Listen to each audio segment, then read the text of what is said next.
So, sa video na to guys, ipapakita ko sa inyo guys yung bago naming mga walay na mga biik.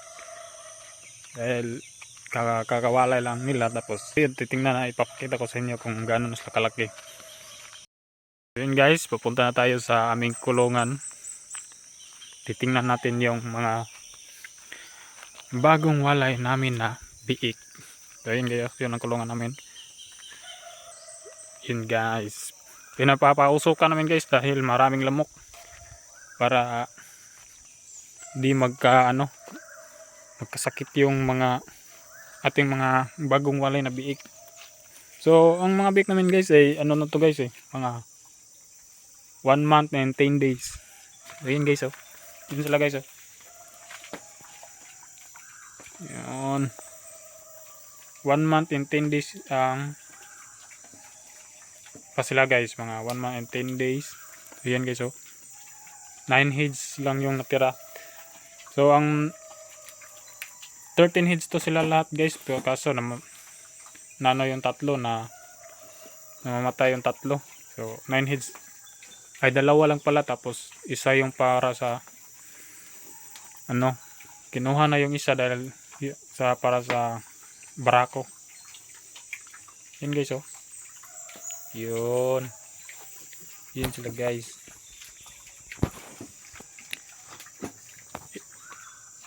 May dalawang bansot to guys, yan bansot, medyo bansot yung isa, yan at to, pero okay lang yan, mabilis lang yung lumaki dahil papakainin lang natin yan ng maraming feeds, at saka para mabilis lumaki. At saka ito yung inahin namin guys na bagong walay. Yun guys, hindi pa to na-breedan kasi di pa naghihit. 10 days na po, 10 days na rin to guys na na walay. Kataka ko kung bakit matagal naglalandi. Siguro sa kapayatan nila guys. So yun guys, at ito pala yung namin guys, yung parawing.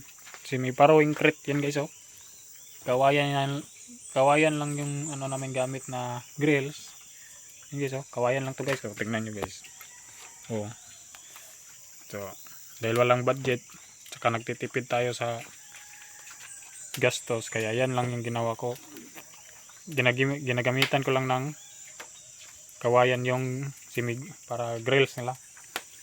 Saka nilagyan ko ng trapal yung yung taas para hindi giginawin pag gabi. Saka iniilawan pa namin to kasi medyo maginaw sa aming lugar kapag umaga, saka ating gabi maginaw dito. Saka ito pala yung pakainan namin guys, tingnan nyo guys.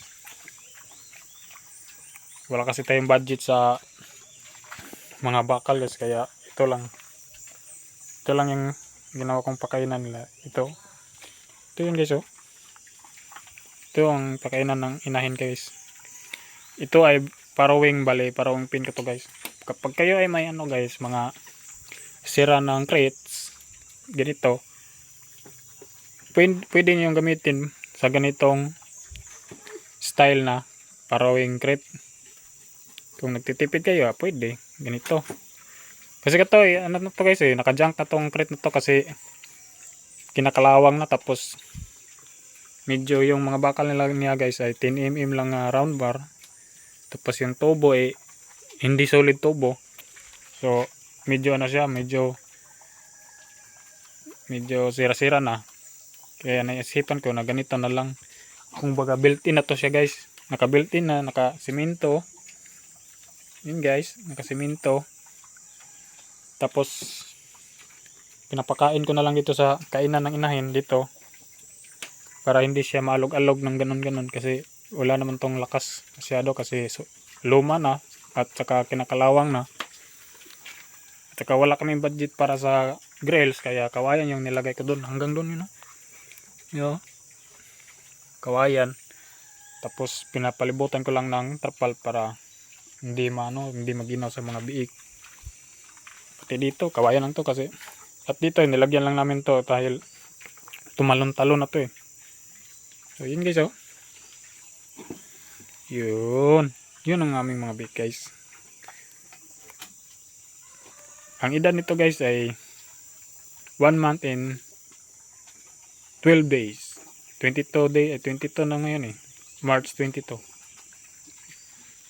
So, yun lang guys.